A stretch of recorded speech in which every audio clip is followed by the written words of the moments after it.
Good morning and welcome. It's my privilege to call this hearing to order.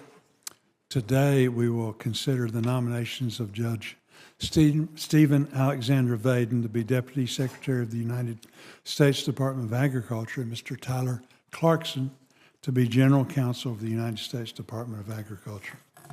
We welcome both of you to the committee and congratulate you on your nominations.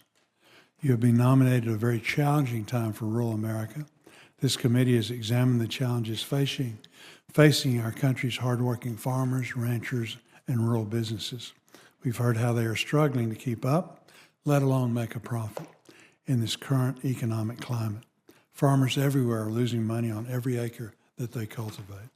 Furthermore, while the President has imposed tariffs designed to address unfair practices and market manipulation by our trading partners to level the playing field, it remains to be seen how these will impact agriculture, causing much unease. Beyond the economic uncertainty our farmers and ranchers are experiencing, our producers want to know that USDA is in their corner advocating for their needs. I was pleased to see USDA quickly distribute the economic assistance Congress approved at the end of last year, and while implementation has gone relatively smoothly, we continue to be in contact with the department to make sure implementation of the Emergency Commodity Assistance Program is following congressional intent. And we're pleased to have the Secretary with us today. And thank you so much for being here.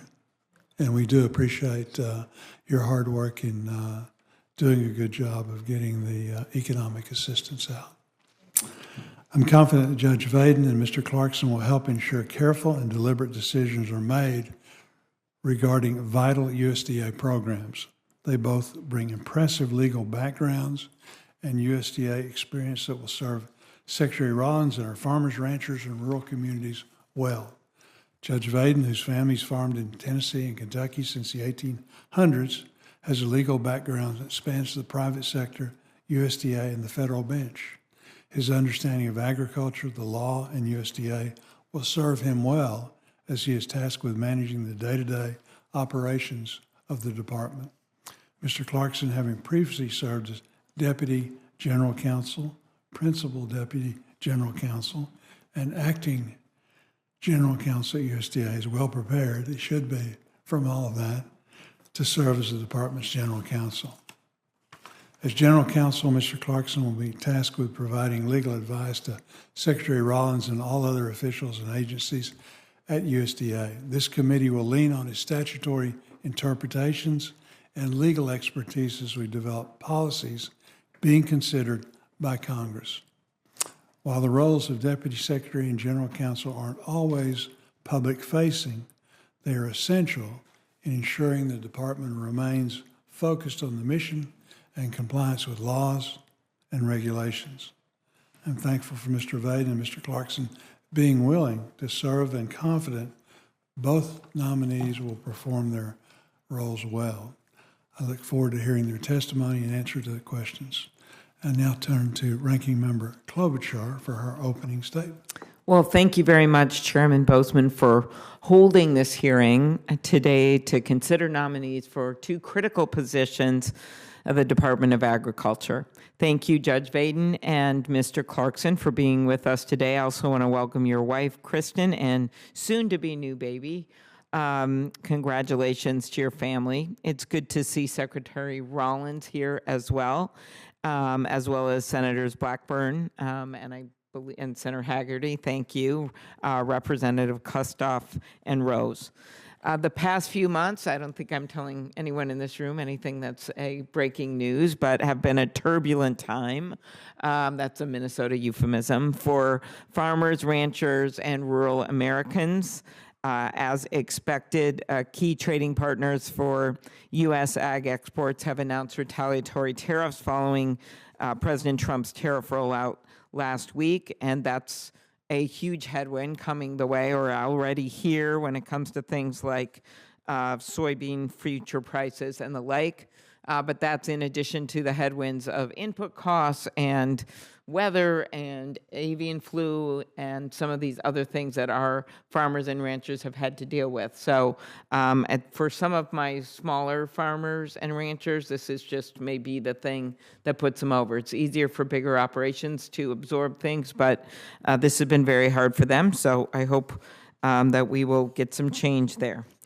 American farmers and ranchers need certainty, and that means strong leadership at the USDA, including, of course, who gets placed in the roles of the Deputy Secretary and General Counsel. The Deputy Secretary is the second highest ranking official at USDA, traditionally acted as the COO of the department. It requires the job a deep commitment to ensuring the department fulfills its important missions and can serve the farmers, ranchers, and rural Americans across the country that look to the USDA. Judge, you have been nominated for this critical position. I am looking forward to hearing more about how your experiences would influence your approach to serving as Deputy Secretary. We met in my office. I appreciate that. And as you and I discussed, concerns have been raised about your past record at USDA, including the work affecting farm loan programs, ag research, nutrition programs, and I hope to learn more today, as do our other members, how you will defend the critical programs at USDA and work collaboratively with the USDA unions and be responsive to Congress. Mr. Clarkson, you previously served as Judge Vaden's Deputy General Counsel and are now nominated to be the General Counsel. As you know, the General Counsel is the Chief Legal Officer of the USDA, overseeing over 250 attorneys in the Office of the General Counsel. The General Counsel also supervises the Office of Ethics and the Office of Information Affairs, which is responsible for the USDA's Freedom of Information Act and record management programs. In addition, this job involves advising the Secretary and Deputy Secretary on rulemaking processes and compliance and enforcement of the law. Given your familiarity with the department, I hope to learn more today about what you will do as General Counsel, if confirmed, to uphold the rule of law at USDA, implement USDA programs fairly for all Americans, and ensure that the department is responsive to Congress. Across the country, farmers, families, and rural communities are concerned, as I noted, about the policies that are currently being put in place by the Trump administration, whether it's cutting funding to emergency food providers or trade chaos or across-the-board firings of USDA employees. In these uncertain times, it is absolutely necessary that we have individuals in these important positions that we are considering today who understand the critical services USDA provides to Americans and will do all they can to be a voice for the farmers and ranchers and those that are getting the SNAP benefits and those that are using the conservation programs and the people of America that benefit from those programs. So my point here is that it is more important than ever that the Agriculture Department is standing up for the people that it looks out for. So thank you. Today we'll be joined by our colleagues from Tennessee, Senator Blackburn and Senator Haggerty. It's welcome. We thank you for taking the time to come over. And they're going to be introducing our nominee, Judge Stephen Vaden. And we'll begin with you, Marcia. Thank you, Mr. Chairman. And since the Secretary is here with us this morning, I want to take a moment to publicly thank her for the response USDA has had to flood victims in Tennessee. Upper East Tennessee has been devastated, and she has had her team on the ground responsive to the agriculture community there, and Tennesseans are grateful, so we thank her. Today, it is such a pleasure for me to introduce Stephen Vaden. Now, this is the second time I've had the opportunity to do this, because when President Trump nominated him for the U.S. Court of International Trade, I had the opportunity to shepherd him through Judiciary Committee. And I will remind my colleagues it was very successful. He sailed through and we got him right to work, and he has done a great job. So I'm depending on the Ag Committee to do the exact same thing today. And I will admit I am a little bit biased to Judge Vaden because he is a Tennessean and he's someone that I've gotten to know fairly well. Seeing him at home in Tennessee, seeing him around his friends and his colleagues, and knowing what he's done to continue to support our great state is really quite remarkable. I know that he will bring all of this background and be a superb U.S. Agriculture Deputy Secretary, and we are thrilled that he is there. By way of his background, he's a native of Union City, Tennessee, where he grew up working with his father on his family's row crop farm. And this really instilled in him that passion for agriculture. And so many of us that grew up on farms, 4-H clubs, FFA clubs, we carry that with us. During his tenure as General Counsel of the Department of Agriculture, from 2017 to 2020, he supervised over 250 legal professionals across 13 offices and provided the guidance on matters vital to the ag community. His accomplishments included successfully litigating 2 cases before the U.S. Supreme Court, implementing key provisions of the 2018 Farm Bill, and leading the development of critical regulations for the sale of hemp and bioengineered product. As a judge on the U.S. Court of International Trade, Judge Vaden brings a unique understanding of agriculture's role in international markets and that marketplace. His work addressing federal trade issues, including those involving ag commodities, will be indispensable as USDA continues to navigate global trade challenges and create a level playing field and expanded opportunities and expanded markets for U.S. farmers, ranchers, and agribusinesses. Judge Vaden is uniquely prepared and situated for this position, and I look forward to his swift confirmation. Thank you, Mr. Chairman. Senator Haggerty. Chairman Boozman and Ranking Member Klobuchar, I want to thank you for holding this hearing. Secretary Rollins, I want to thank you for your friendship and for your support of Tennesseans, particularly in our time of need.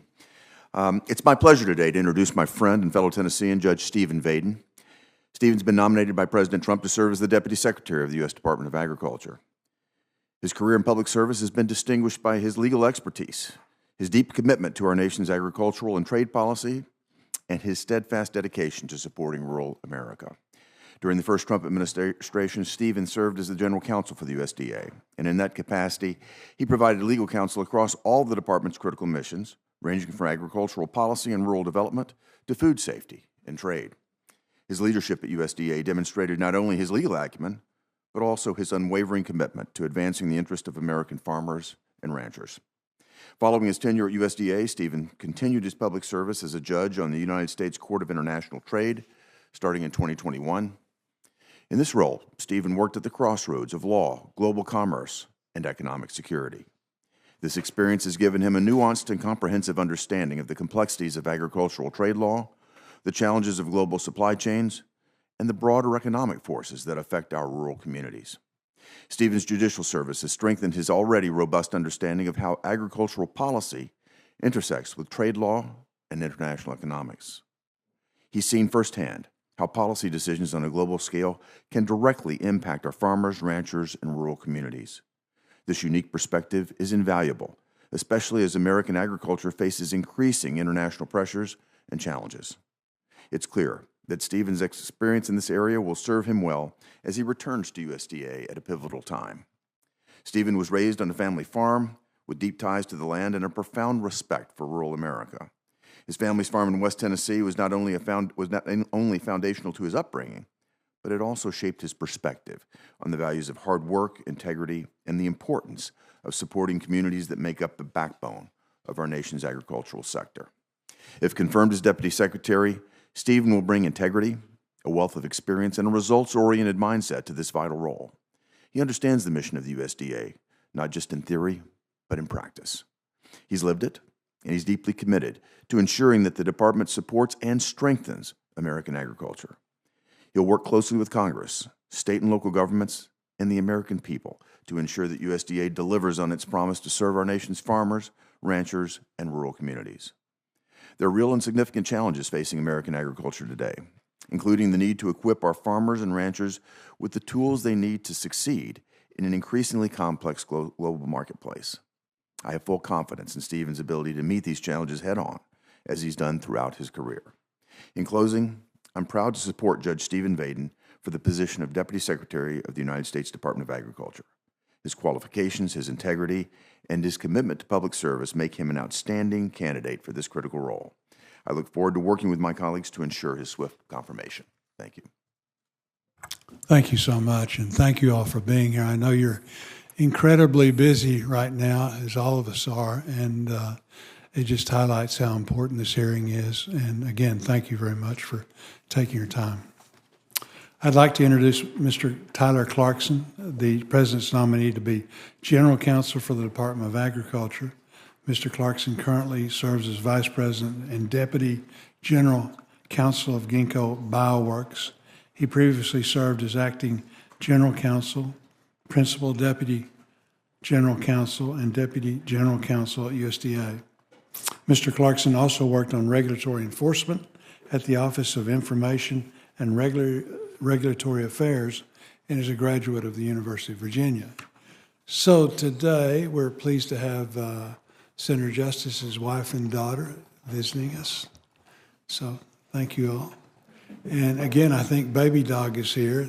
Baby Dog is the key to the West Virginia Senator's success. Again, it just highlights the importance of this hearing today. Mr. Chairman, I have a question for the record. Does Baby Dog qualify as livestock? Some would say. Well, I was just going to say, Governor, you know, it's a bit of a risk bringing livestock to an ag committee because you know what we do with livestock. But we love Baby Dog, so we certainly welcome the visit. Right here in my lap just for a minute. Baby Dog will say hi to everybody. She's really looking forward to some chicken nuggets right now. But listen, thank y'all so much for wanting to see her. She's really special because she makes you smile. She humanizes all of us, and she loves everybody. Honest to goodness, it is the biggest thing.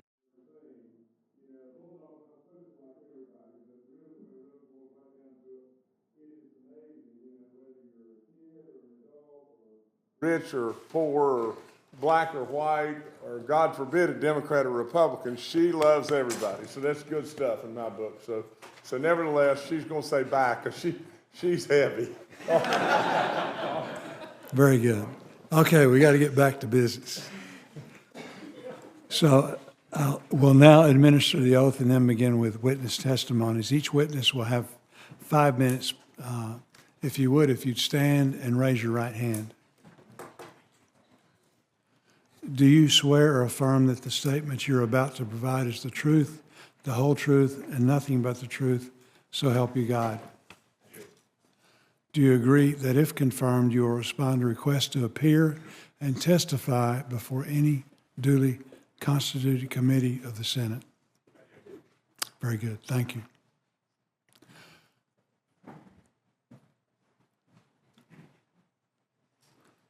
Judge Vaden, you're now recognized for 5 minutes. Thank you, Mr. Chairman, Ranking Member Klobuchar, and members of the committee. It is an honor to come before you today as the President's nominee to serve as Deputy Secretary of the United States Department of Agriculture. Before I have an opportunity to answer your questions, I wish to spend a few moments to tell you about my background and why the President's nomination and the Secretary's confidence are personally meaningful to me. I come from a farming family. My father, John Marshall Vaden, was born on a farm in rural Obion County, Tennessee in 1918 and engaged in farming his entire life. Following his death, my brother and I learned that one of the family farms that we had inherited has been in the family since the early 1800s, as it appears in exactly its current dimensions on the original map of Fulton County, Kentucky, with the name of my ancestor handwritten across the plat. It was the profits my father reaped that paved the way for me to come before you here today. Those profits, wisely invested over time, paid for the exorbitant tuition at Vanderbilt University and Yale Law School. They made it possible for me to delay entering the private practice of law in order to clerk for two of our nation's finest federal judges. They supported the move to the more expensive Washington, D.C. area, where I entered the private practice of law, first at the firm of Patton Boggs and then at the firm of Jones Day. I need no refresher course on why low commodity prices are harmful to the futures of rural communities. It has been my reality since birth. Should I be confirmed, I would be entering the department at a time of uncertainty for the producers the department serves. Agriculture is, for the first time in living memory, dealing with a structural trade deficit. The only way out is to open new markets for American producers to sell their crops. As a judge who has served the past 4 years on a court possessing exclusive jurisdiction over most of the United States' trade matters, I hope to bring this experience to bear in advising the Secretary and her team on opportunities to remove trade barriers hindering market access for America's farmers, foresters, and ranchers. America's producers are the most efficient for a reason. They are not afraid of technological progress that has allowed them to produce more food and fiber from a shrinking agricultural footprint. We must ensure their productivity is not turned into a weapon against them that harms their financial futures. I would be remiss if I did not mention that for nearly the entirety of the first Trump administration, I served in the office of General Counsel. I have told each of my crops of new law clerks that it remains my favorite job that I have ever had to this day. It is a high honor to work with a team dedicated to allowing rural America to thrive once again. And I am grateful that the President and the Secretary have chosen my friend, Tyler Clarkson, to serve as General Counsel in this second administration. I know he will ensure that all USDA does remains on the right side of the law. It is the opportunity to work with Tyler and many of the other wonderful people that I served with in that first term. That's what leads me here today to ask you to allow me to serve once again. As I mentioned in my opening remarks, my father was a farmer. Throughout his life, he was a grocer, an investor, and a real estate developer. But it was the title of farmer of which he was most proud. I know that because he placed that title, farmer, below his name on every check I ever saw him sign. The last 3 checks he ever signed hang on my judicial chamber's wall, framed as a reminder of the responsibilities that I bear as a federal judge to ensure that all who come before the department and before me are treated fairly, equitably, and in accordance with the law. Should the Senate confirm me as Deputy Secretary, I commit to you to carry out the responsibilities of that office with this very same personal commitment. Thank you once again for the opportunity to come before you, and I look forward to answering your questions. Thank you, Judge Vaden. Mr. Clarkson. Chairman Boozman, Ranking Member Klobuchar, and distinguished senators of the committee. I first want to thank President Trump for the nomination to serve as General Counsel at the United States Department of Agriculture. I had the great privilege to serve during the President's first term. It would be an honor to work on the President's behalf a second time. I also want to thank Secretary Rollins for her confidence in my ability to work as the agency's lead attorney. Secretary Rollins has laid out an ambitious agenda for USDA. I hope to have the chance to help the Secretary implement her vision. Thank you to this committee for its consideration of my nomination. I am grateful for the opportunity to have met with several members of this committee. During those discussions, I heard firsthand about this committee's priorities, as well as the uncertainties facing U.S. agriculture and what USDA might do to mitigate such uncertainties. And if I have the fortune to be confirmed, I look forward to working alongside the men and women at USDA who work each and every day on behalf of our nation's farmers, producers, and the broader American public. I would also like to take this opportunity to pay special thanks to my wife, Kristen, my mom and dad, my sister, Cammie, and my wider family. I am indebted to each one of them and deeply appreciative of their unending support and love. The chance to return to USDA and lead OGC presents a significant opportunity to help this nation's farmers and producers. Prior to serving at USDA in the President's first term, I would not have characterized myself as an ag person. But having spent nearly 3 years at the department, I learned about agriculture and the great sacrifice many of our farmers and producers make to feed this country. Farmers, ranchers, and producers not only create a great bounty for this country, but also these individuals establish a stability and rootedness in the body politic. It is our farms that offer a glimpse of American life across generations. It is our farms that promise a just reward for a hard day's work. And it is our farms that preserve a rural way of life in this country. These are all things worth protecting. Too often, many take this country's healthy, affordable, and abundant food supply for granted. And in this moment, that blessing faces many challenges. Dynamic consumer preferences, foreign market access, regulatory uncertainty, access to credit, and weather are just a few of the challenges facing our agriculture sector. Congress has equipped USDA with tools to stand alongside farmers and producers in the face of such turbulence. And while the Office of General Counsel does not set policy, OGC can play a substantial role in advising the Secretary and USDA's mission areas on available legal authorities to respond to these adversities. In my first stint at the department, I saw firsthand how much OGC can contribute to a sense of regulatory certainty. Successfully achieving that certainty in the President's first term was entirely thanks to Judge Vaden. He is unquestionably the sharpest attorney with whom I have ever worked, and the department would be lucky to have him as its Deputy Secretary. OGC plays an outsized role in the department's rulemaking efforts. I aspire to counsel the Secretary, the Deputy Secretary, and Undersecretaries on how to execute the President's policy agenda while also fortifying final rulemakings against inevitable challenges.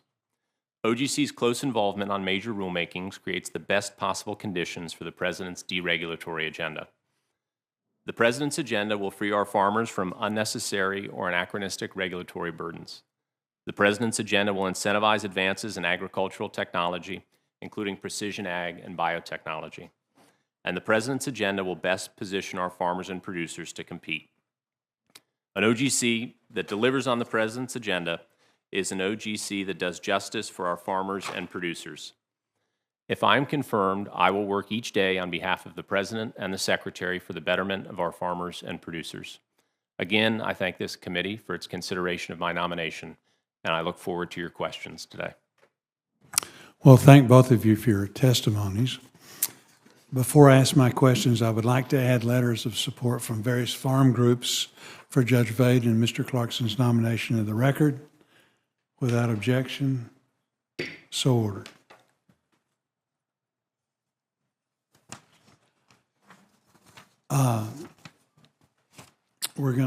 Okay.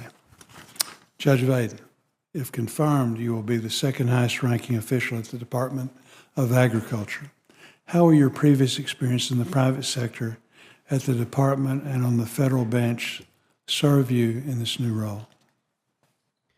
Well, Senator, when it comes to my private sector experience, we have to remember that people engage in farming in order to make a profit.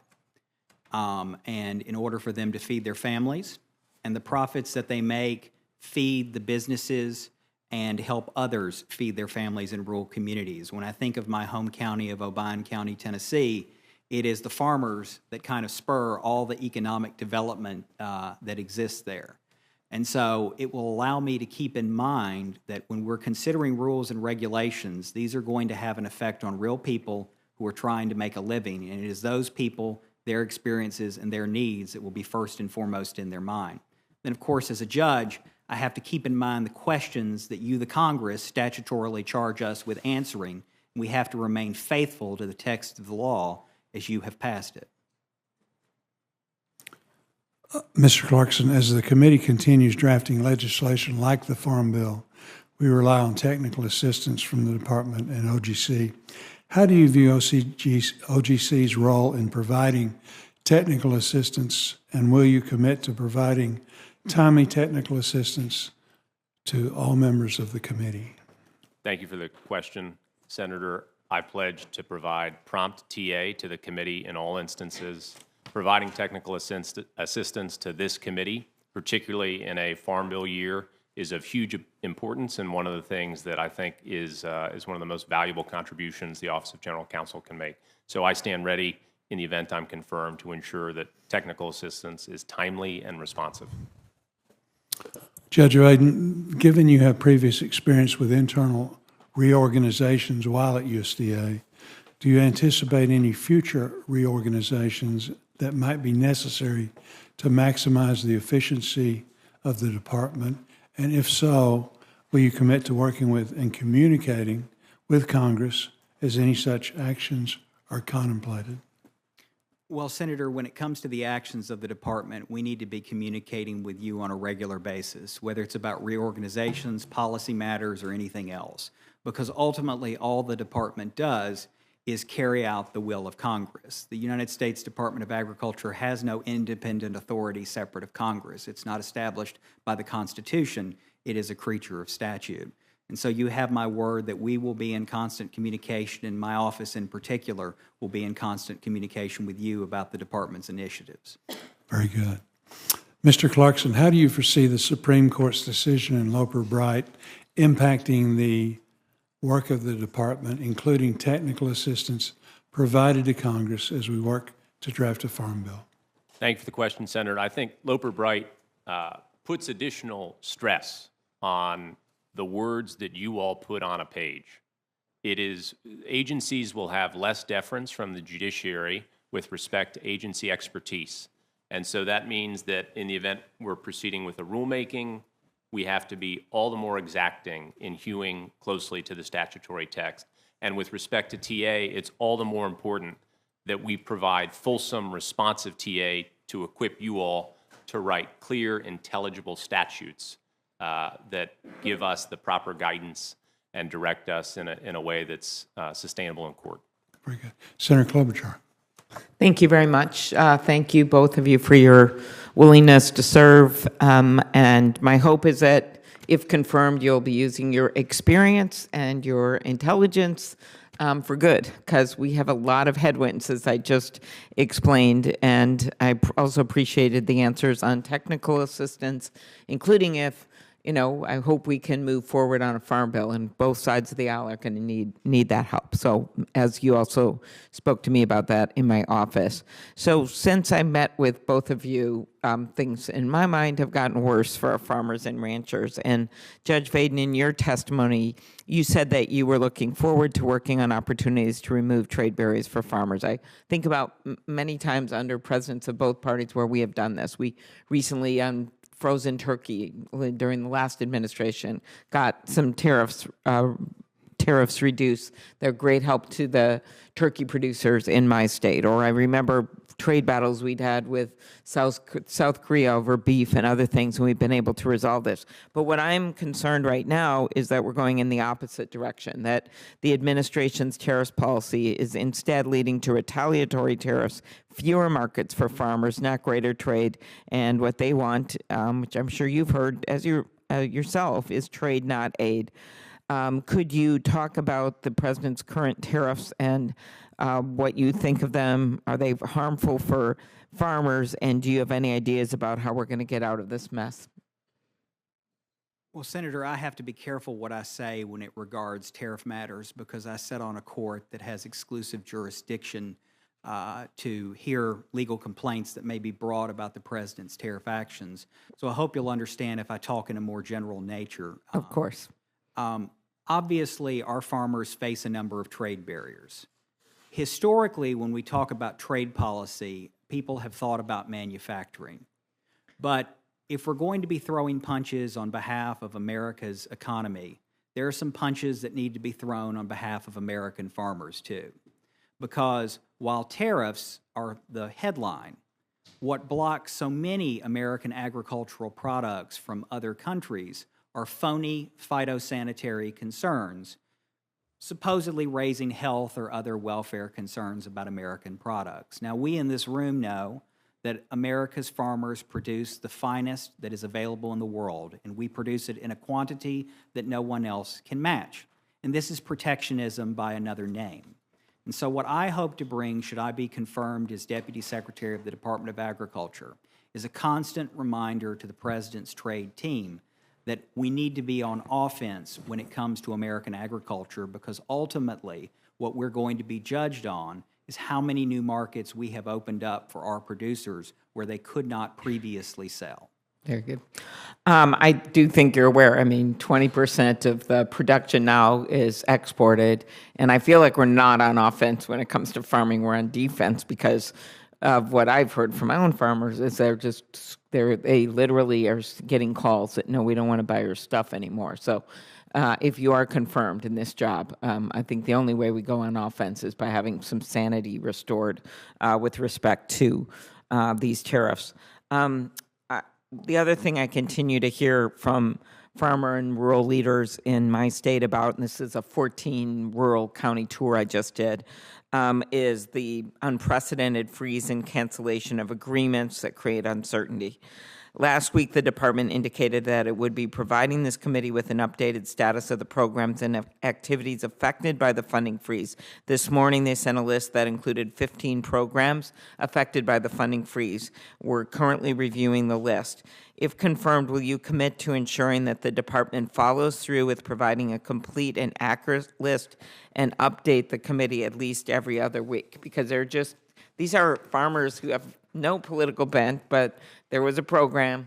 Maybe they were going to do cover crops. Maybe they're going to do something else. They buy something, including the precision ag you all just referenced, and then suddenly they find out that they aren't going to get the money, but then maybe another farmer down the street, down the road gets the money. So I just wondered if you would commit to that. Well, Senator, I make the same commitment to you that I did to the chairman. We need to be in communication with both sides of the aisle. Ag is historically bipartisan. I want for that to continue, and we'll get you the information that you need. Okay, and Mr. Clarkson, thank you for being here. If confirmed, will you commit to advising the Secretary to comply with existing contracts and grants and unfreeze funds owed under existing contracts and grants? Thank you, Senator. I pledge to you that I will absolutely follow the law and ensure that that's the advice the Secretary receives. Okay. Recently, a leaked email from an employee at the Agricultural Research Service included a long list of terms that researchers were directed to avoid. I don't want to get into the legality. We tried to check to see if it was real. We're not getting involved with this, but in a statement, a USDA spokesperson blamed the list on career employees but did not dispute its validity. The statement issued by USDA regarding the list said, USDA is getting back to work and putting farmers first, not woke ideology. Okay, so I have one focused question. The words ethanol, biofuel, and aviation fuel were included on this list. Ms. Judge Vaden, do you believe that research on biofuels, ethanol, and aviation fuel is woke ideology? Senator, I do not, and though it did not come up in my meeting with you, I discussed the department's support for biofuels and sustainable or synthetic, whichever term you prefer to use, aviation fuel with your members, and I look forward to working with this committee on that. Okay, thank you. I appreciate that. Judge Vaden and Mr. Clarkson, during your previous stint at USDA, there were issues with collective bargaining agreements covering attorneys. I'm not going to go over the whole thing. I think the committee's been briefed on it. Mr. Clarkson, if confirmed as General Counsel, will you commit to work with the OGC union and honoring the existing OGC union contract? Thank you for the question, Senator. I'm aware that the union at USDA OGC achieved a collective bargaining agreement, I think sometime in late 2023. I believe that was the year. But the point is, there is a standing agreement. I look forward to working with the union if I am confirmed, and appreciate that at the moment the agreement is not open for negotiation. Okay. Judge, do you have anything you want to add to that? No, I think Tyler said it well. Okay, thank you very much to both of you. And again, if confirmed, we look forward to working with you and really appreciated our lengthy discussions in my office. So thank you. Senator McConnell. Thank you, Mr. Chairman. Judge, I think your most important qualification for this job is you're a fan of the Tennessee walking horses, as we are in Kentucky. And believe it or not, you even know where the Banana Festival is in Fulton County. Having checked those two boxes, you're obviously totally qualified for this job. Look, I think you know that we're all concerned about the tariff issue. I don't know what kind of impact the Agricultural Department will have on the administration's tariff policy, but it is quite concerning to Kentucky farmers. We're the 13th largest exporter of agricultural goods. And believe it or not, even bourbon is considered agriculture because it's made from a whole lot of corn, largely grown in Kentucky. What the Canadians have already done is take the bourbon off the shelves,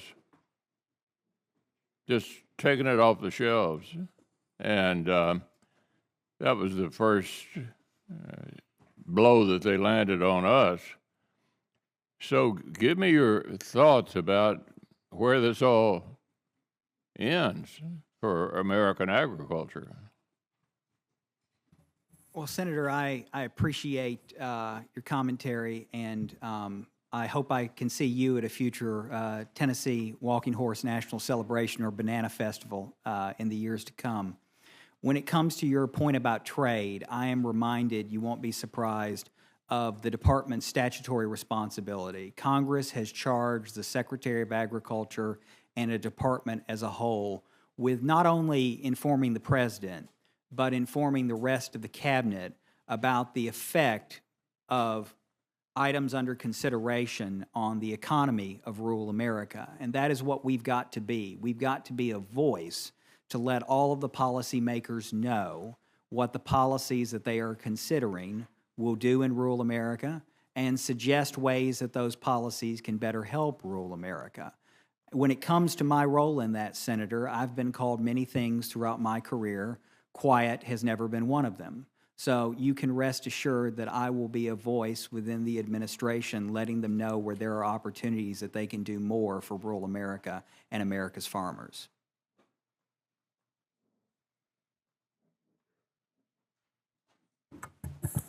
Senator Smith.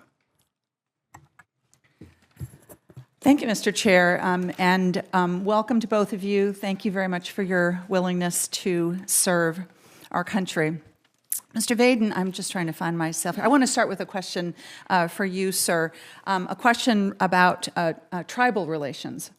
The United States, as you know, has legal trust and treaty obligations to tribal nations, and all federal agencies have a responsibility to uphold these government-to-government relationships with tribes. This is a very important matter to USDA, and something that I think both Republicans and Democrats agree needs work and attention. So I just want to start, could you start by explaining your understanding of this trust and treaty obligation that the federal government has to tribal nations as you understand them, and how you think they should be applied in the USDA? Well, Senator, as you've noted, the relationship that the federal government has with the Indian tribes is very special. It is a creature of federal law and solely federal law, and it represents commitments that the federal government has made frequently through treaties dating back at times centuries to commit to undertaking certain actions on behalf of Native Americans. I certainly respect that. I know the Office of Tribal Relations helps us to manage those relationships within the Department of Agriculture, and we can't forget when we are dealing with Native Americans that we are upholding a legal responsibility that the federal government willingly took on, often, as I mentioned, through treaties, and our word needs to be our bond, and we need to keep our word. It's that simple.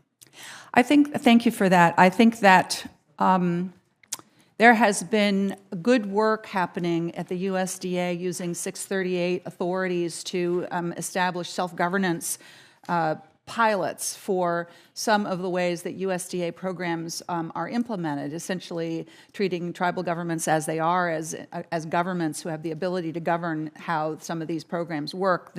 Again, these have been broadly bipartisan, and I would hope to have an opportunity to work with you to expand some of those self-governance authorities as we look at, God willing, a farm bill at some point. I want to turn to a discussion of rural development and rural housing. I am very interested in the work that we need to do in small towns and rural communities to expand access to housing, especially affordable housing, and also childcare. And I hear from folks in Minnesota all the time that a shortage of housing and childcare is a big limit on economic growth in small towns and rural places where there just are not enough places for people to live, and also not enough places for childcare, for people to, safe places for people to take their children. And there are good efforts in the USDA on both of these issues. Could you talk a bit about how you see the issues of rural housing in particular? Well, yes, Senator. The work of the Rural Housing Service within the Rural Development Mission Area is critical. And I need only look out the front window of my own home to know that, because the home across the street from me was purchased with the help of a loan backed by USDA's Rural Housing Service. So it is active in my community in Obion County, Tennessee, and I know the vital role that it plays in ensuring that homeowners, and frequently first-time homeowners, can live the American dream by purchasing a residence. And so I fully support that mission of rural development. And I would like to say something also about your note on child care. You are entirely correct that it is a challenge that working families across this country face. I know it's been noted before the committee that I serve in my church on the Finance Committee of First Baptist Church, and one of the things that First Baptist Church does is provide child care to members of the community. And I can tell you from the oversight role, at least from the finance side, that we provide, that it is a struggle to make certain that we have the right employees who are paid properly and a director who meets all of the requirements of state law in order to provide this vital function to allow people to work. So I am familiar from my day-to-day life in Union City with the problems that these areas face, and I would look forward to working with you on them if confirmed. Last Congress, sir, I worked with Senator Ernst and Senator Marshall to introduce legislation to help improve the quality and availability and affordability of child care in rural communities. In fact, as our President Trump's Secretary of Labor was a leading sponsor of this bill when she was in the House, so I would hope to have a chance to work with you on that piece of legislation going forward. Also, the Rural Housing Service, as you say, has been vitally important in rural America, and this is a policy area that hasn't had anybody take a good hard look at it to see where there's needs for reforms and improvements for many years. And I've spent the last couple of years working with Senator Rounds from South Dakota on the Rural Housing Service Reform Act to do just that, to support the work of the Rural Housing Service, make it, update it, modernize it so that it can continue to do its work to preserve affordable housing for working rural families and seniors. And I am excited to move this bill forward. My colleagues, Senator Moran and Senator Fetterman, Senator Warnock, Senator, of course, Senator Rounds as well, are all partners with this. We've got good bipartisan support. Would you commit to working with me on that legislation to get it passed? Absolutely. Thank you very much. Mr. Chair, I'll cede back my time. Thank you, Senator Smith. Senator Hovind. Thank you, Mr. Chair, and thanks both to Mr. Vaden and Mr. Clarkson for being here today. Our farmers provide the highest quality, lowest cost food supply that benefits every American every day. And so we need to do our part to make sure that we don't take for granted this network of small family farms and ranches that we have, providing that across this great nation. 16 million people involved in agriculture directly or indirectly at a time when many other industries have incredible concentration. And so this is a very important role that you two play. I want to thank you for coming by the office and visiting with me. The first thing I want to bring up is the section line issues in our state, which I brought up to you. It's very important that our farmers and ranchers are able to utilize those section lines, and North Dakota has the right to those section lines. USDA has the ability to make sure that we have the right to those section lines, and I ask for your assistance in working to address that important issue, starting with you, Mr. Vaden. Senator, first of all, thank you for giving me such a generous amount of your time when we met together. I appreciated the conversation that we had on this issue, and like I told you at that meeting, I do commit to working with you on this issue. Thank you. Mr. Clarkson? Thank you, Senator. Also, I'm very grateful for the time you spent with me, and I look forward to working with you and North Dakotans on a solution on the section line issue. Absolutely. Thank you. It's a very, very important issue to our state, so I appreciate that. The Commodity Credit Corporation, of course, is under the purview of this committee, but also under the Ag Appropriations Committee as well, which I chair. That's a vital tool that we use to help our farmers, whether it's low prices, whether it's weather, trade agreements, even not having a farm bill, with updated reference prices and the things that we need in the countercyclical safety net. This is a vital tool, and I want you to each please address, will you speak to the importance of the CCC in terms of funding that network and making sure that we continue to have small family farms and ranches across this country that don't control their own destiny against all of these forces? Well, Senator, as you know, I served on the board of the Commodity Credit Corporation during the president's first term, so I'm very familiar with its work and the import of every dollar that is spent through that unique vehicle that the Department of Agriculture has. I know there are many other agencies that would love to have a version of the Commodity Credit Corporation.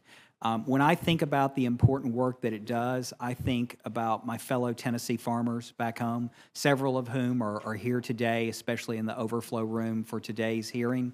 When they go to their USDA, FSA offices, they may not know it, but there on the form, it's noting that many of the programs are actually funded by and under the auspices of the Commodity Credit Corporation, and it is those funds that help ensure that they can remain on the farm and even pass it on to the next generation. So I'm quite well aware of how important the funding mechanism is, the Commodity Credit Corporation is as a whole, to the mission of USDA, and if confirmed, I look forward to getting back involved in its efforts. Thank you for the question, Senator. I don't have much to add to what Judge Vaden has shared, but I would note, too, that I appreciate CCC is an awesome tool for the Secretary, and with that power comes responsibility to work collaboratively and openly with Congress on substantial matters on which the CCC may take action. Right, and we've used it, for example, when we set up the market facilitation program. You never know what's going to come along, but we need to be ready, and that tool has to be there. Do you both agree with that? 100%, Senator. Absolutely, Senator. Thank you. In the Farm Bill, we, of course, I want to thank Secretary Rollins for standing up the emergency program in line with what we intended when we passed the emergency assistance at the end of the year, along with an extension on the Farm Bill. We asked that that be stood up in, roughly 3 months. She's done that. She used the WIP Plus program, which is exactly what we wanted. I really want to commend her. That's how it's supposed to work.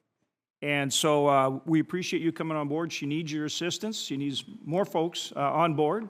And so we need to get you all confirmed. But we got to get this Farm Bill done, right? So that'll help, but we've got to get the Farm Bill done. And the keys to that Farm Bill, in my opinion, are enhancing crop insurance to make it more affordable, both at the enterprise level and with the supplemental coverage option, and updating reference prices in the countercyclical safety net. Do you agree with that and feel those are key items to have in the Farm Bill? And will you support the efforts to get that done? Each of you.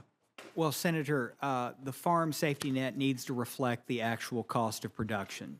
It doesn't come anywhere close to that currently. I agree with you that it needs updating, and I look forward, if confirmed, to working with you on that.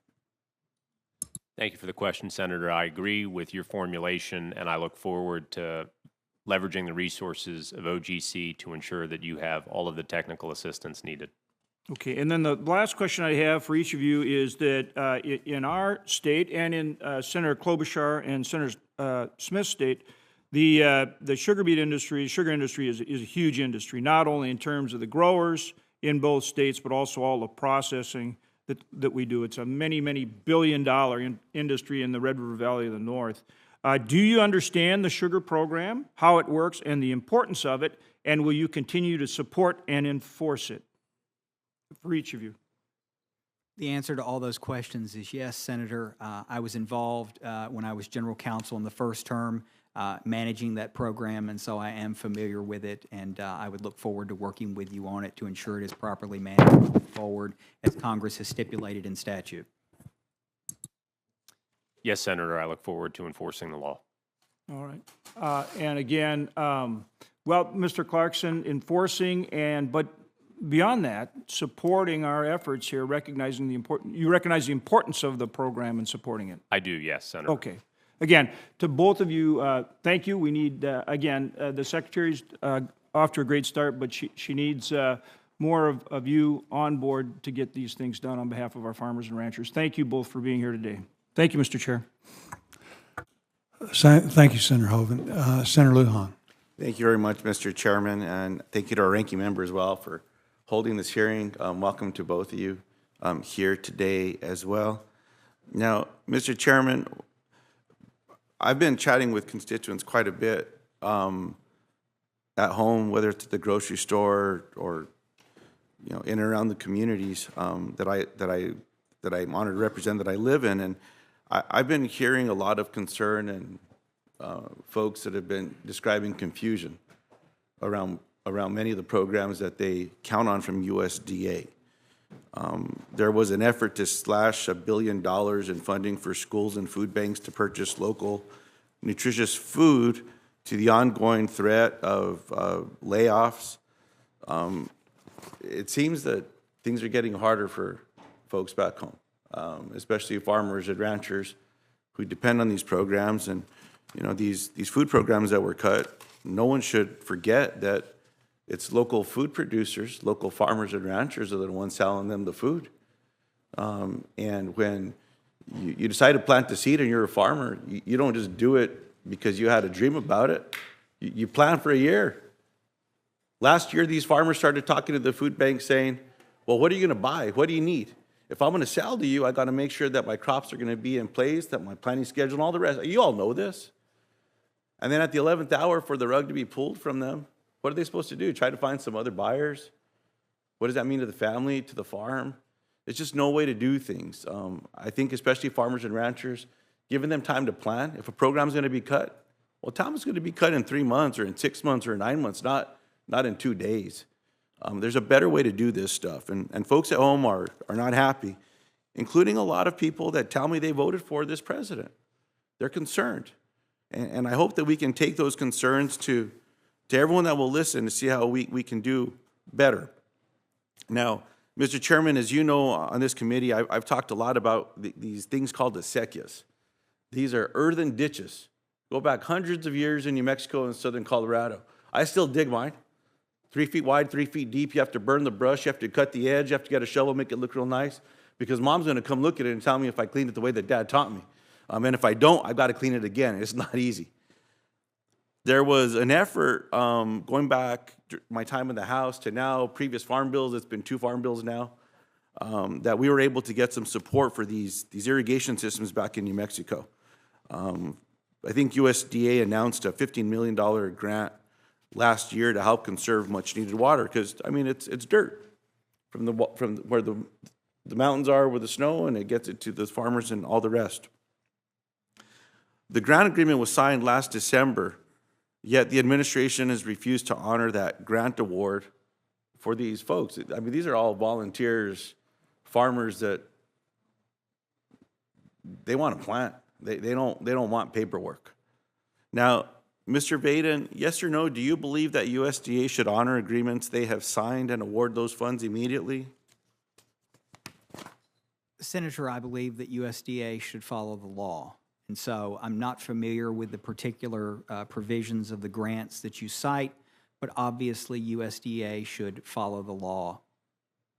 Are you familiar with some of the President's executive orders, Mr. Vaden? As they've been publicly reported, yes. I appreciate that. Do you feel that water conservation would be in violation of any of the executive orders that you're familiar with that have been publicly made available?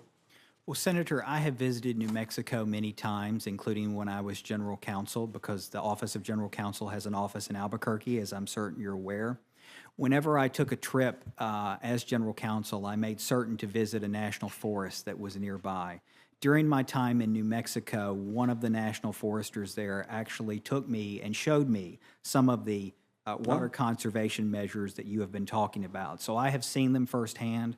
I'm aware of how important they are in that arid section of the country. And water conservation is obviously an issue that we need to pay particular attention to if the West is to continue to grow. So I agree with you that it is an important priority. Amen to that, sir. You said that better than I could. I appreciate that, Mr. Vaden. One of the other concerns that I've been hearing from folks back home as it pertains to one of the executive orders, and I'll just remind you that over 60% of the population and over 40% of the farmers and ranchers identify as Hispanic, Native American, or another community back in New Mexico. Now, the concerns that I'm hearing based on these executive orders targeting diversity initiatives is how it might impact those farmers and ranchers and the programs that they rely on. One real concern is, will USDA continue to meet with these farmers and ranchers who make up New Mexico? So yes or no, under President Trump's executive order, would USDA staff attending a meeting with Hispanic farmers be in violation of USDA's policy? And I'd ask both of you that question. Oh, merely attending a meeting, no. USDA should interact with every farmer regardless of what color their skin is or anything else. What a person's race is should have no bearing whatsoever on the degree or ability of them to receive services from any federal agency. You get another amen from you, sir. I don't think I could say it much better than the judge, Senator. Thank you. You agree with that? I do, yes. I appreciate that very much, and I certainly hope that that's something that's shared, just getting to sit down and ask questions, things of that nature. There should not be a concern about that. So I very much appreciate the clarity in your responses today. Would working with awarding funds or otherwise engaging with one of those acequia associations, those irrigation associations, be in violation of that USDA policy? Senator, I'm not intimately familiar with all the details, but as you've described it, obviously working on water conservation measures, we have an entire agency that does nothing but that, and the Natural Resources Conservation Service. So I can't imagine that interactions that go on a day-to-day basis would violate the executive order. Anything you want to add, sir? No, much like Judge Vaden has said, I'm not familiar with all of the details, but at the level of generality that you have used to describe it, I don't foresee an issue. I appreciate that. I have many other questions, Mr. Chairman. I'll submit them into the record. God bless both of you. Thanks for being here. Thanks for your clarity on those responses as well. I think a lot of people at home are going to appreciate that when they see this as well. So appreciate that. Thank you. Thank you, Senator Lujan. Senator Justice. Well, thank you so much, Mr. Chairman and ranking members. And I'd just like to just start off by saying that my family's been in the farming business for a long time, and we're still in the farming business. We actually, you would be really surprised to think that I myself have probably planted and harvested hundreds of thousands of acres of row crops. I know a little bit about this. We farm in multiple states, and I know a little bit about what goes on in multiple states. I thank you for welcoming my family, my bride, Kathy, of 700 years ago, and our wonderful daughter, and even little baby dog. But I'd just like to talk with you just at a level of 100,000 feet, just for this moment. Let me just say just a few things. Our farmers in this country today, our ranchers, our foresters, so many, many, many people are really hurting. They're really hurting. To say that they're challenged today, or to say that there's uncertainty around them today, is such an understatement that it's ridiculous. It's totally ridiculous. Now, if we could step back from it and just say, well, what's he really talking about? Well, think about it. think about just this. Whether they be trade barriers, and I just wrote down a few, tariffs, input costs, machinery costs, nitrogen costs, natural gas, how it influences everything, you know, your fuel costs, and then after you go through all that, what does a farmer do at night? He may sit there worrying about bugs or disease or, you know, dry weather or terrible, terrible rains. Absolutely, you can't imagine what these people do for all of us every single day, every day. Now, I've been through this before, but all of us, you open the doors to Kroger's and food as far as you can possibly see. But let's just step back and just think just for 1 second about the American farmer and what they give. Can you just imagine that on every American farmer's doorstep today, there's a bad actor that is trying to buy that land? And what if they sell it? What if they do that? Where does it leave all of us? It leaves all of us in a tough spot. That's all there is to it. And you better awaken to that. And so whether it be, I mean, that American farmer that's sitting out there that's getting a return on what he's doing of almost nothing and driving a 12-year-old pickup truck, and he loves what he's doing so much that he doesn't want to leave for nothing. He doesn't want to leave that farm for nothing. And absolutely, it's been in his family for generation after generation after generation, and they love it beyond good sense and way beyond good financial sense. The bad actors are standing there. All of us have got so much at stake here, it's unbelievable. We got to have a farm bill, sports fans, that's all there is to it. We've got to absolutely, all of us, say we're all in. We're all in, and we've got to do something about it. Now, look, there's a great coach right here. Coach always says there's two great coaches, the best two coaches on the planet in the Senate. We're the only two. So maybe we are the best two. But with all that being said, I am telling you, these two men right here are the real deal. And I know it. And I've researched it. And so I'm all in. The last thing I'd say is just this. Doug Burgum called me the other day, Secretary of Interior, and we were talking. And here's what he said. He said, you know, I've got tens and tens and tens of thousands of employees in Interior. Tens and tens and tens of thousands. Brooke Rollins is trying to do a great job. Our chairman right here is trying to do a great job. They got to have the people. They got to have the people, and they got to have them confirmed, and they got to have them confirmed now. Now, let me just end by just saying just this again. Thank you for being kind to my family, and I absolutely mean this with all my soul. We have got to do any and everything we possibly can to help our farmers, to help our ranchers. We have got to step up. And if we don't step up, America, we're going to regret it like you can't imagine. All we've got to do is have those bad actors have enough control, and we'll pay like you can't imagine. It's time for us to step up, America. I don't have any questions for you. I absolutely know they're the best, Mr. Chairman, and I thank you so much for allowing me the time to talk. And now I'm going to go on to another committee meeting, and I'm going to take Baby Dog after that and get chicken nuggets. God bless each and every one of you. Thank you, sir. Thank you, Senator Justice. Very well said. Senator Tuberville. Thank you, Mr. Chairman. Thank you, Senator Justice. Awesome. I just had my first picture taken with Baby Dog, so I'm excited. That made my day. So I'm glad you brought him up here today. It's a girl. That's a girl. A big girl. A big girl, yeah. Thank you guys for being here.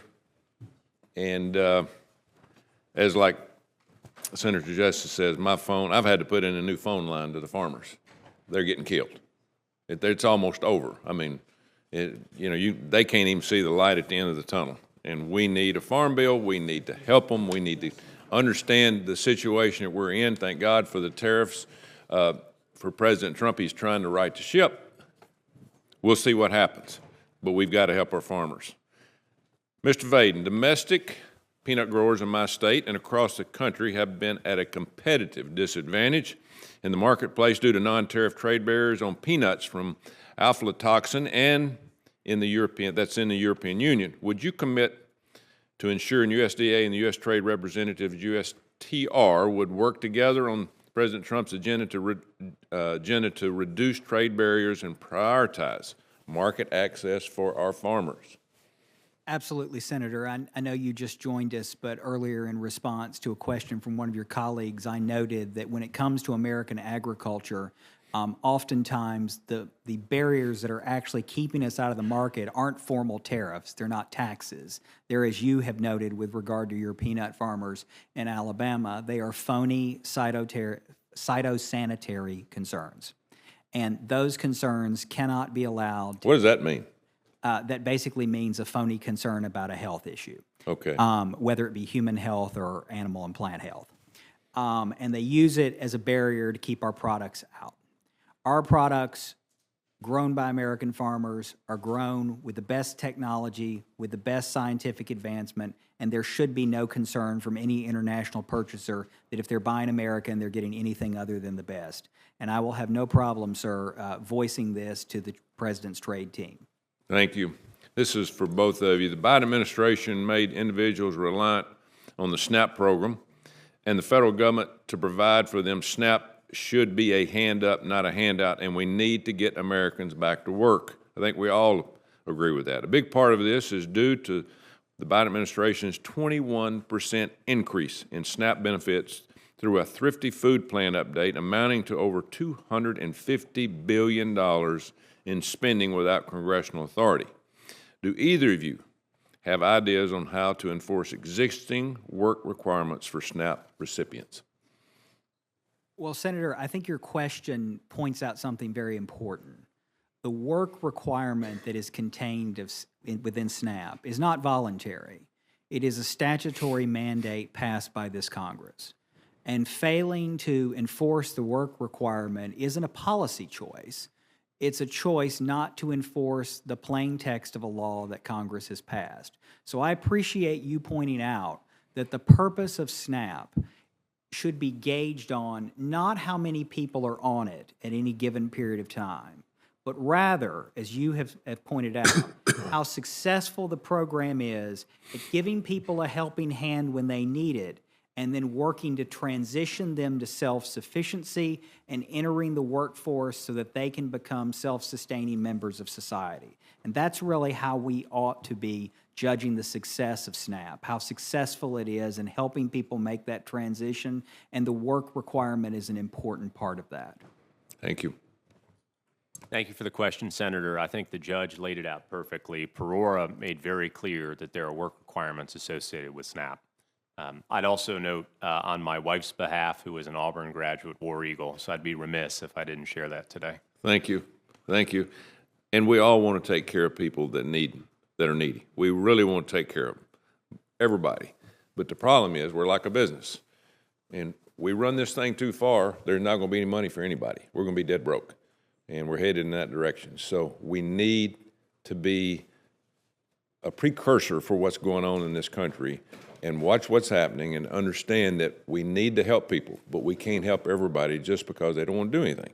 And so at the end of the day, we have got to understand the significance of our debt and the direction that all these entitlements give out to. Again, we are a generous country. We always have been. So I know you guys will do a great job. We're looking forward to voting for you.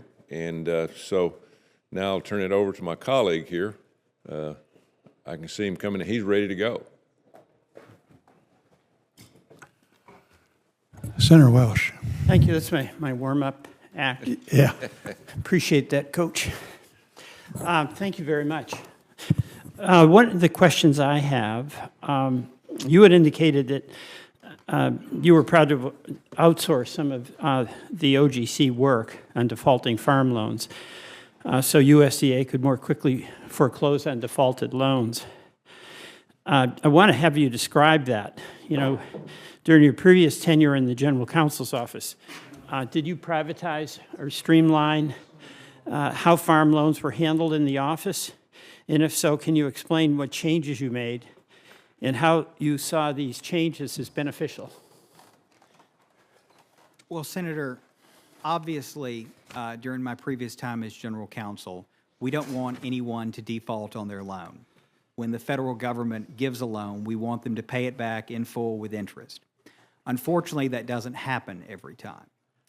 And when a default happens, we have a duty to the taxpayer to ensure. No, I know all that. I mean, I'm just asking about that process. I get it, that if you lend money, we'd like to have it repaid. So you don't need to explain that to me, but the process is what I'm asking about. Well, what we found was that it took the Office of General Counsel far longer to resolve a loan that had gone into default than it did the private sector.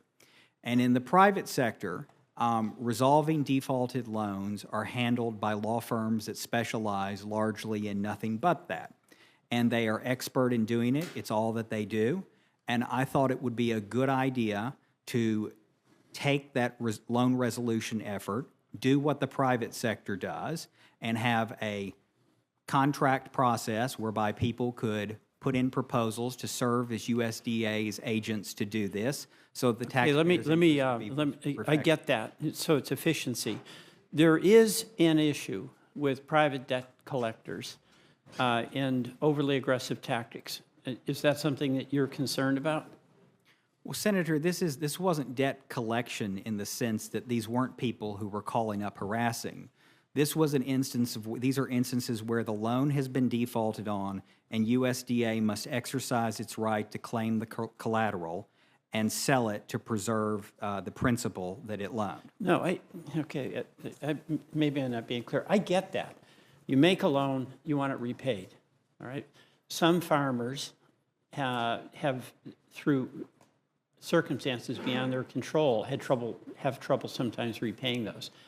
A bank will oftentimes, a private sector entity, work with that debtor, understanding that debtor does have an obligation, but work with them. And judgments have to be made about whether it's feasible to work something out that allows that debtor, A, to keep the farm, and B, repay the loan. And the concern I have is that the private sector generally has a pretty ruthless goal, and that is collect the loan so that they make money, as opposed to, in many cases, a private bank that both wants to collect the loan because they have a duty to their shareholders, their depositors, but they also want to keep that farm going if it is at all possible. So I'm asking you to tell me what kind of steps or monitoring you're going to take to give the opportunity for someone, a farmer, who, through no fault of his or her own, has defaulted but wants to get back on track. Well, Senator, I thank you for the clarification in your question. Of course, the Office of General Counsel only takes over when the agency, usually the Farm Services Agency in this case, has determined that efforts of the like that you have described either would not be successful or have not been successful. So it's not the Office of General Counsel that makes the initial determination to go to resolve the defaulted loan. The loan is instead referred to the Office of General Counsel after the agency has made a determination that the steps that you suggested either haven't worked or won't work. Wait, so there's no capacity in the part of the Office of the General Counsel in the process of working with the debtor, the farmer, as information comes up, to go back to USDA and say, look, we got a situation here, we may be able to work it out? Well, the relationship is held between, of course, the county office and the farmer.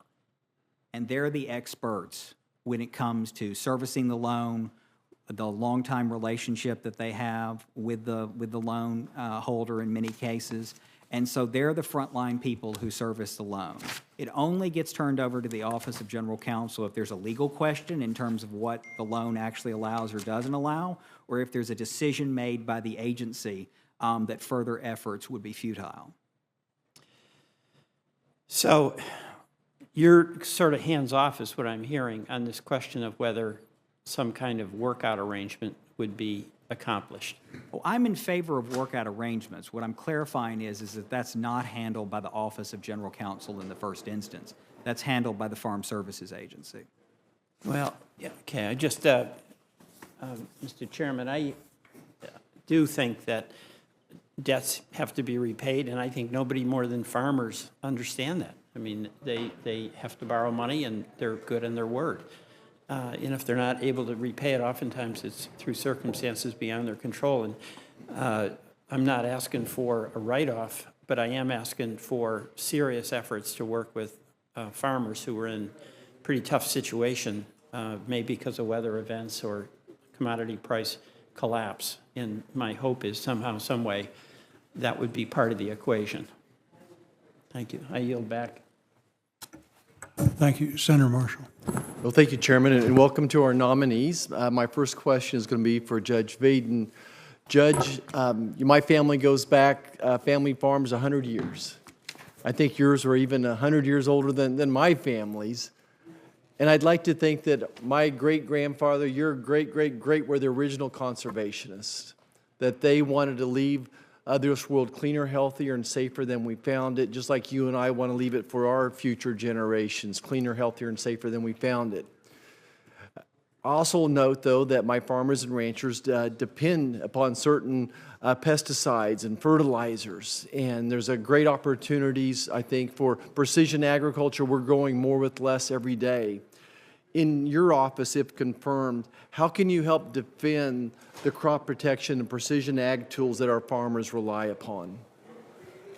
Well, Senator, I thank you for the question, and I really appreciate how you have linked, because I think the linkage is proper, conservation with the scientific advancements and chemicals that make that possible. No-till agriculture was kind of launched in West Tennessee. I grew up going with my father to the Milan No-Till Festival, which still goes on, and was kind of an initial effort at evangelizing this notion that you do not have to plow the field every year, which, as you know, is bad for soil health. Sure. But that only becomes possible if you have in your toolkit as a farmer the amazing chemicals that are provided in order to clear the land so that you can plant. And so if you take those chemicals away, what you are doing is you are taking a tool out of the toolkit of the farmer and requiring him to revert, in my view, to the somewhat antiquated plow. That's bad for soil health, and quite frankly, it threatens a lot of the work done by the old Soil Conservation Service and now the Natural Resources Conservation Service to instill best practices in farms, because as you know, if you're destroying the soil, it's the equivalent of eating into your principal to pay living expenses. It's going to bite you very quickly with time. You're destroying your most valuable asset. Judge, are you committed to help protecting, to make sure the guardrails are loose enough, though, that our farmers do have access to the tools that they need, and again, always with an eye towards conservation? Exactly. And one of the things that impressed me is how thorough the Environmental Protection Agency is when they study these tools. And the labels that they put on them are quite prescriptive, and they're prescriptive for a reason. It's because we care about the environment and we don't want to do undue harm to them. And so, if confirmed, I look forward to continuing work with other agencies to ensuring farmers have the tools that they need. Thanks. Let's go to Mr. Clarkson for my next question. Let's talk about the CCC for a second, and it's been used for different purposes. And I was concerned with the last administration that the Secretary of Agriculture used it to promote Green New Deal type of initiatives, which I think feels like to me was outside of the intention of the CCC. Do you think that the use of the CCC by the previous administration was legal? And how do we ensure that the CCC is used for its intended use of supporting farmers and not backing special interest? Thank you for the question, Senator. I do think that the prior administration's use of CCC required quite a bit of legal creativity that strained the statutory text and practice in a manner that I don't think I anticipate countenancing were I confirmed as General Counsel. Okay, thank you. Let's go back to Judge Vaden and talk about Proposition 12 for a second. Proposition 12 dictates, in my humble opinion, it tries to tell Kansas farmers how to grow pigs, and it's really hard for that small producer. If Kansas or if California has a way, they want us to grow them. If Texas has a way, we want to grow them. If Ohio has the way, we want to grow pigs. It's really hard for my small producers. Is there anything that USDA could do to administratively ensure that certain states are not able to dictate production standards for livestock producers nationwide? Well, Senator, I'm well aware of the challenge that such state propositions provide to farmers who have to operate in a national market. As you know, when I was General Counsel, we were very active in supporting the efforts of those who challenged the proposition, and I'm happy to say those efforts ended up to be bipartisan because, though it's not frequently noted, both the first Trump administration and the Biden administration both opposed in the federal courts Proposition 12 on the grounds of our and their belief that it violated the Dormant Commerce Clause. The Supreme Court unfortunately came to a different conclusion, and in the opinion written by the Supreme Court, they basically put it in Congress's hands and said that Congress has the power under the Commerce Clause to stop this if it wants. And so when it comes to any administrative authorities that USDA might have, if any are in existence, they would have to be given us by Congress. Okay. Let's see here. Mr. Clarkson, do you have anything to add on the comment on the Proposition 12 issue? Nothing substantively, just that the Office of General Counsel stands ready to help this committee in the event that it wants additional language or technical assistance on a potential fix. Okay, Judge Vaden, I'll close with my question for you dealing with our trade deficit, $1.2 trillion trade deficit for the first time in my lifetime, and an agriculture deficit. We're importing more food than we're exporting. You probably are as knowledgeable as anybody in this room is, if not on Capitol Hill, on international trade policies. In your new role, well, what can you do to decrease the international trade deficit, and how will you be promoting strengthening domestic demand for agriculture products? Senator, I think you hit on it in the verbs you used in your questions. We've got to promote, and that involves a salesmanship activity. I know the Secretary has committed to visiting 6 countries this year in terms of promoting more ag experts. That's important. No one else is going to sell our stuff. We've got to sell it. Secondly, we've got to keep track of foreign trade barriers, whether they be tariff or non-tariff related, and we've got to remind the trade team that as they're out there looking for new trade deals, as they're standing up for other American industries, they need to stand up for American agriculture too and oppose these efforts that are trying to keep our wonderful farmers' products out of the international market. Great. I look forward to sitting down, having a cup of coffee, and discussing the Canadian milk policy, and you can explain that one to me someday. So thank you, Mr. Chairman. I appreciate it. Probably a long meal rather than a cup of coffee. Senator Fisher. I apologize. I'm happy to have you follow Canadian milk policy. So thank you, Chair Boozman. USDA has a long and unfortunate history of racial discrimination against minority farmers, and this has been well documented. In fact, USDA has been sued a number of times over claims of discrimination by minority farmers in farm lending programs. Mr. Vaden, you're nominated to be number 2 senior official at USDA. As the number 2 official at USDA, are you familiar with the lawsuits? Yes, Senator, I am. Thank you so much. Mr. Clarkson, you've been nominated to be the USDA's top lawyer. Same question, are you familiar with these lawsuits? I am. Mr. Vaden, do you agree that USDA has a well-documented record of racial discrimination against minority farmers? I do agree that there are court rulings that have found that, yes, Senator. Do you agree there's a well-documented record of racial discrimination against minority farmers? Yes, Senator. The courts, after reviewing the record and a mountain of evidence, have made it clear that USDA has, in fact, discriminated against minority farmers, as you indicate. And this disparity didn't just happen decades ago. As recently as 2022, black farmers were denied USDA direct loans more than any other racial group. That is why today's efforts to increase equitable participation in our farm lending program by farmers who've historically experienced discrimination are still so important. For example, the 2501 program, which receives mandatory funding from Congress, helps maximize USDA's outreach efforts to help ensure underserved farmers can equitably participate in USDA's programs. Additionally, Congress has put in place mandatory set-asides, cost shares, and fee waivers for socially disadvantaged farmers in various USDA programs. Mr. Vaden, if confirmed, will you follow congressional mandates, ensure that these programs are implemented as required by law and at the funding levels appropriated by Congress? Senator, I will follow the law. Mr. Clarkson, if confirmed as USDA's top lawyer, would you advise USDA to follow current law? In all instances, I will advise the Secretary to follow the law. Yes, Senator. Okay. Moving on to the next topic, tariffs.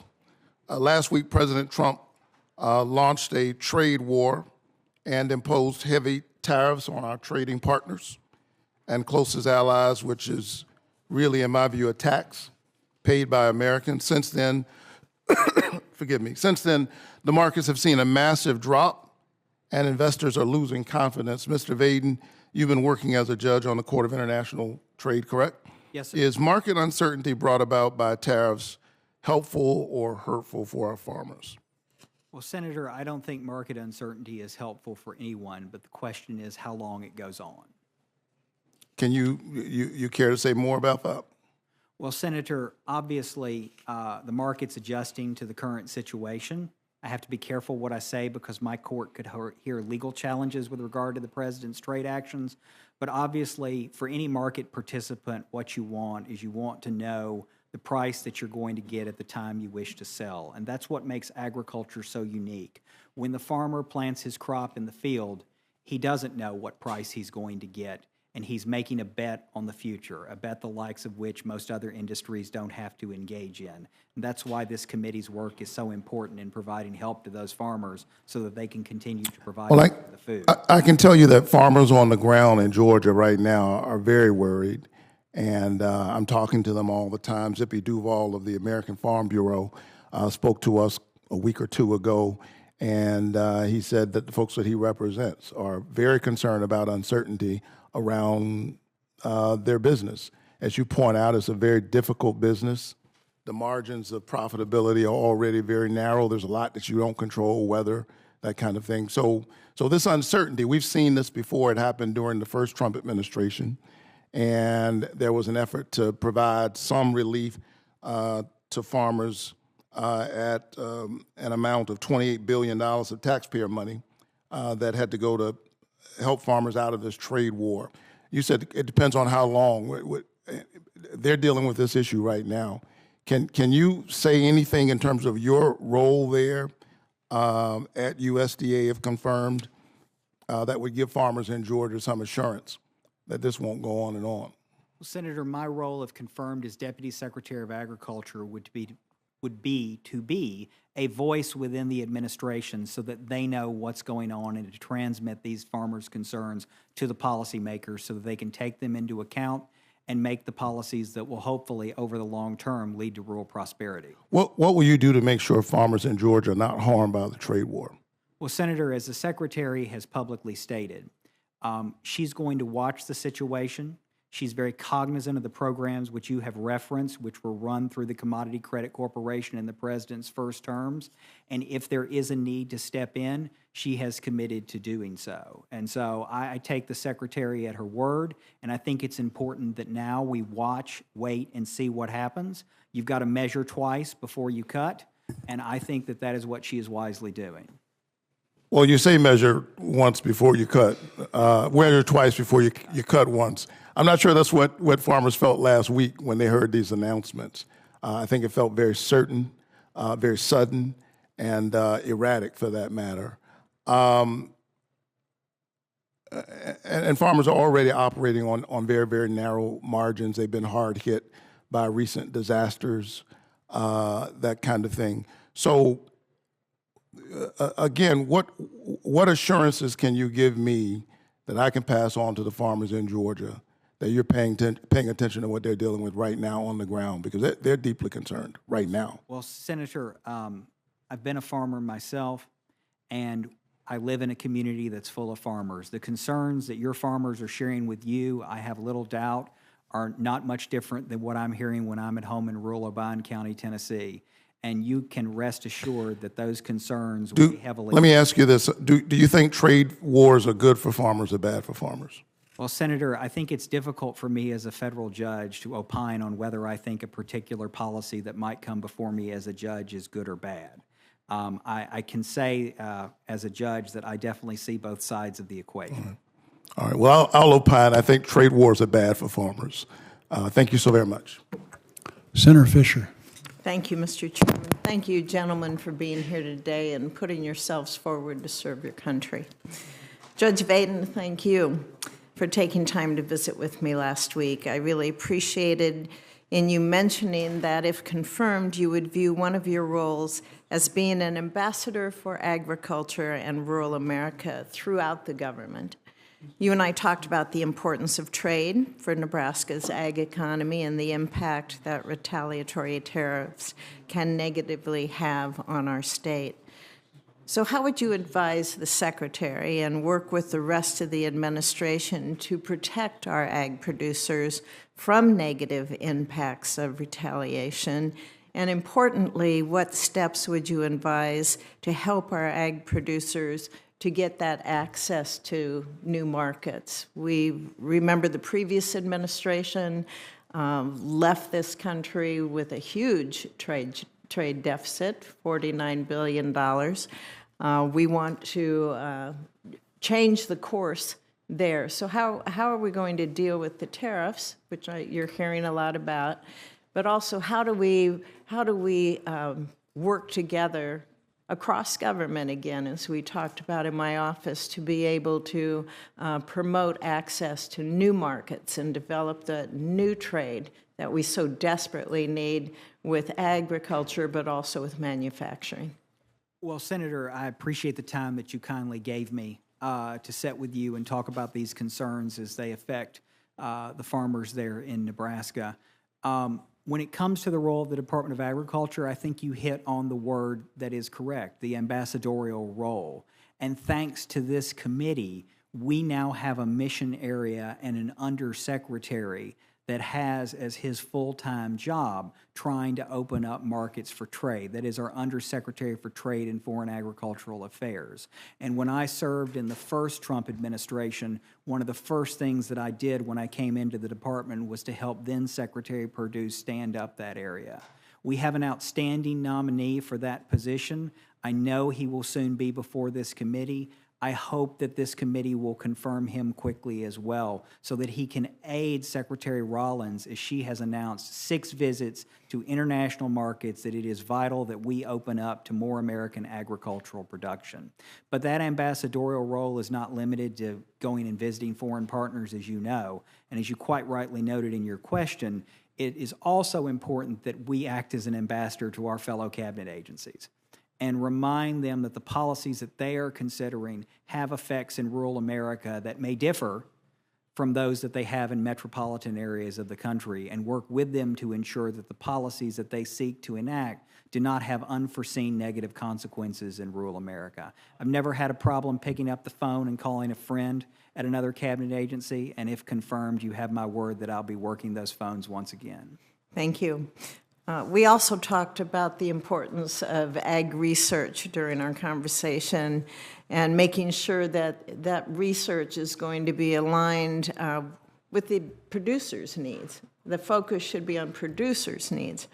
We've been working for several years on an ag research service facility that will be co-located at the University of Nebraska-Lincoln, and I look forward to working with you on that so that we can get that completed.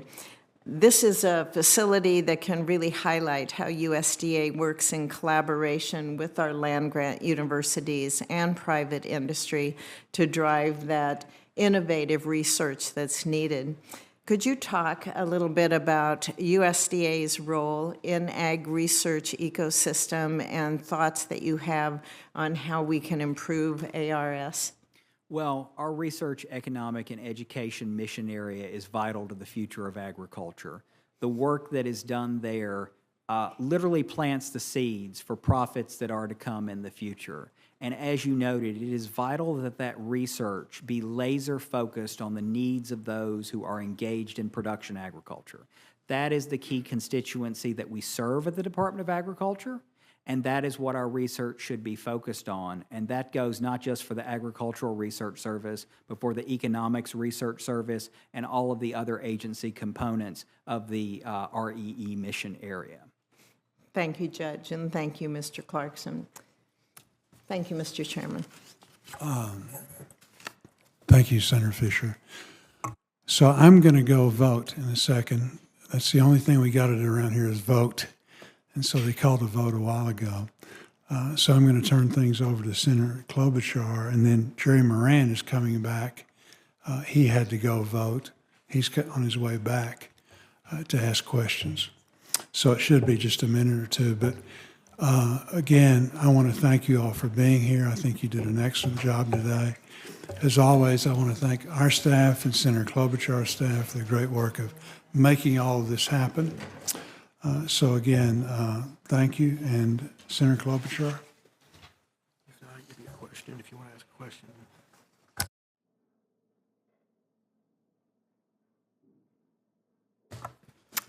Thank you. I want to talk a little bit about the rule of law that has been advanced in other committees before other nominees. And I just want to make very clear that if an executive order were directly opposed to binding Supreme Court precedent, do you believe the USDA can follow that executive order? I guess I would start with you, Mr. Clarkson. Thank you for the question, Senator. In the event there is Supreme Court precedent that is on all fours with whatever the issue is, then the Supreme Court precedent would likely control. Okay, thank you. And I see that Senator Schiff, speaking of law, has just arrived. So if are you ready to go, Senator Schiff? Yes, I am. Okay, very good. Thank you. Mr. Vaden, I wanted to ask you about the specialty crop challenges that we face in California, and in particular, if there is a tariff relief fund that is established during the first Trump administration, when there was such a fund, specialty crop farmers really didn't participate very heavily, and those in California participated even less. So I'd love to get your thoughts on how we can address that. If there is going to be another fund that is established, how do we make sure that there is some equitable distribution of resources so that specialty crop farmers also can make use of it? And what do you think accounted for the kind of disparate use of those funds previously? That is, are there barriers to specialty crop farmers being able to access the program because of how the program is structured, or are there other reasons why there was relatively low participation? Well, Senator, I appreciate the question, and I also want to thank your staff for sparing some time for me to talk with them late last week. Your state's agricultural bounty is unique in our country. I saw that firsthand when I visited when I was General Counsel and watched them put in, among other things, a tomato crop. That's something you don't get in West Tennessee. And at the Department of Agriculture, we've got to keep in mind that we're in favor of all farmers, regardless of what crop it is that they are putting in the ground. Whether it's a traditional row crop or a specialty crop, we need to be in favor of all of them because we want all of them to succeed. When it comes to your question about prior programs, anything I would say would be speculation, but one thing comes to mind in particular. Because there are so many traditional agricultural programs that are available to row crop farmers, They are very knowledgeable and used to interacting with USDA and the FSA county offices. There are many fewer such programs available for specialty crop farmers. They may not be as knowledgeable when there are programs that come available as to how one signs up and how the Farm Services Agency process works. And that may indicate that there's education that needs to be done when there are opportunities for money to go out. But for me, when I think about American agriculture, it makes no difference to me whether it's one of your wonderful farmers in the Central Valley or whether it is someone growing row crops in the Midwest, or whether it's a livestock operation somewhere. They're all farmers, and we should support them all. Well, I appreciate that, and I would love to work together to make sure that if there is such a program established again, that we make sure that specialty crop farmers can participate. I know that a number of them were deeply impacted by tariffs in the first Trump administration, and depending on the longevity of these tariffs, they may be deeply impacted again, and would welcome the chance to work together to try to address that issue. And frankly, even beyond the tariff issue, just to make sure that specialty crop farmers get the attention that they need and deserve. A lot of the research efforts, the marketing programs that analyze new ways of preventing infestations and disease, but also that help specialty crop farmers market around the world.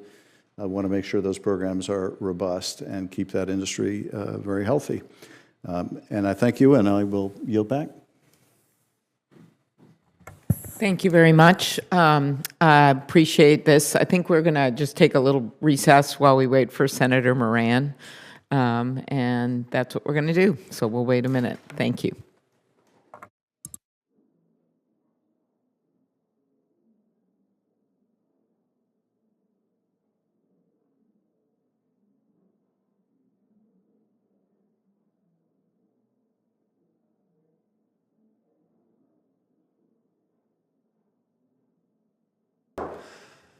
The Senate Committee on Agriculture will come back to order. There's a lesson for me to be learned. I went from that end of the table to this end of the table, so there's hope in the Senate that you can arise, maybe to the occasion, but hopefully longer term than that. And I'm pleased to be back and on the Ag Committee, and I'm pleased to sit wherever I am assigned to sit during the committee hearings, and I thank both of these witnesses for being here. I want to just ask a couple of questions, and then I'll check with Senator Klobuchar and we'll conclude the hearing.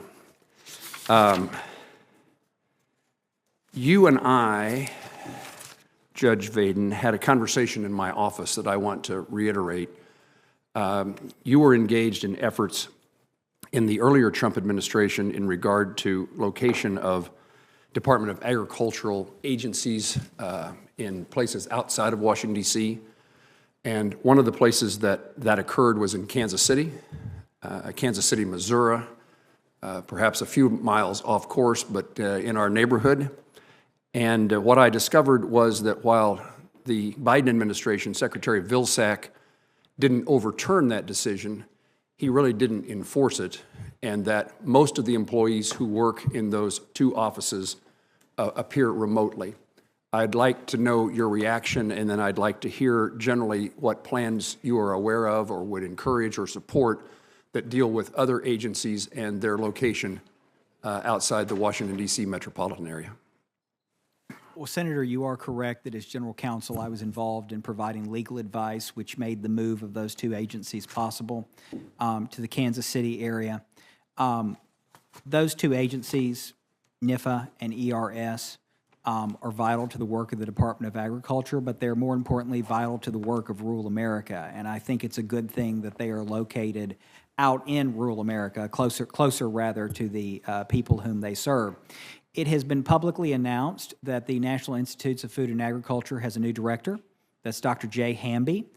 He's been on the job for a short period of time, but as Dr. Hamby is a proud Tennessean, I have come to know him, and I know that one of the first things that he did, he even postponed one of his orientation sessions, Senator, in order to do this, was to fly out to Kansas City and to welcome the employees of his agency when they were brought back to the office there in Kansas City to welcome them, let them know their work was valued, and let them know that they're in Kansas City. They are a vital part of USDA. And so that important first step taken by Dr. Hamby in his new role as director, I think bodes well for that agency's future in the Kansas City area. I appreciate that answer, and I look forward to working with you and with him in that regard, and apparently the General Counsel as well.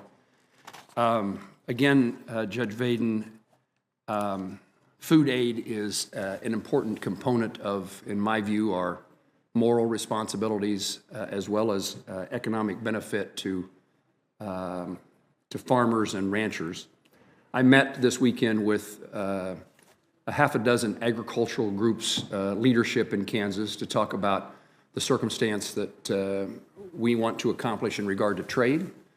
I would highlight for you that they indicated that the steps that need to be taken now while we're imposing trade and perhaps using that as leverage is to rapidly begin the process of negotiating trade agreements, bilateral trade agreements with countries around the world. And if confirmed, but in the meantime, between now and then, if you would convey that, one of the things that they indicated to me that is worthy of remembering, that the agricultural economy is in more difficult circumstances today than it was in 2018 when the tariff battles occurred. And while I know there's talk of compensating for the losses that farmers may undertake because of these trade and tariff issues, we need to be reminded that with drought and the circumstances that we've had in many places in the country, interest rates, input costs, the ability actually to borrow money, that farmers face more serious challenges. And again, I would highlight one of their suggestions is let's quickly begin looking for markets for our commodities. And in some circumstances, meaning using the tariffs as leverage to get those accomplished. And then I want to highlight Food for Peace. So I've got a long Kansas history, the Food for Peace program. A farmer at a Farm Bureau meeting in Cheyenne County, Kansas, was wondering why he saw grain stacked at his grain elevator that was going to waste, and brought forth to a Farm Bureau county meeting the idea of why can't we find a way to feed people who are hungry. Dwight Eisenhower and others from Kansas were leaders at the time, and Food for Peace came into play. Bob Dole, generally known as a champion for Food for Peace, a senator from Kansas, reauthorized the program. And it's not part of the Department of Agriculture, so you may wonder why I'm raising this to you. It's raising to the two of you because you're so influential now and in the future that I'd like your voice in this regard. The farmers and farm groups that I visited with over the weekend also indicated that food aid is a component of their income as well. And so with Food for Peace, Senator Hoeven and I introduced legislation that would transfer. So when the Department of State indicated that pause or demise of USAID, Senator Hoeven and I introduced legislation to move Food for Peace to the Department of Agriculture, where it used to be. I've had conversations with the Secretary of Agriculture, who seemed inclined to be supportive of that. We've had conversations with OMB, and the White House aides, all of which seemed sympathetic to that. It would be, my understanding is that, I started to say Senator Rubio, but Secretary of State Senator Rubio indicated that Food for Peace would remain at the State Department unless there was an agency or department that was interested in managing that program. And everything I know about that from those conversations I indicated is that the Department of Agriculture is willing and, in my view, able to administer Food for Peace. If you would highlight for your future colleagues the importance of saying so publicly and within the administration, that Food for Peace needs to have a future, and a future could very well be at USDA. And then let me ask the future General Counsel. It's been my practice in a number of hearings to make certain that I have an appreciation, understanding of where those who are giving legal advice to a department would rest. But we've had so many instances with when legal advice is provided, it touches on so many aspects of USDA operations, and I want to make certain that your legal advice is sound and consistent with the law, nothing that you wouldn't want either, I'm sure. But I would like for you to confirm to me that you're committed to following the letter of the law. Thank you for the question, Senator. In all instances, I'm committed to following the letter of the law.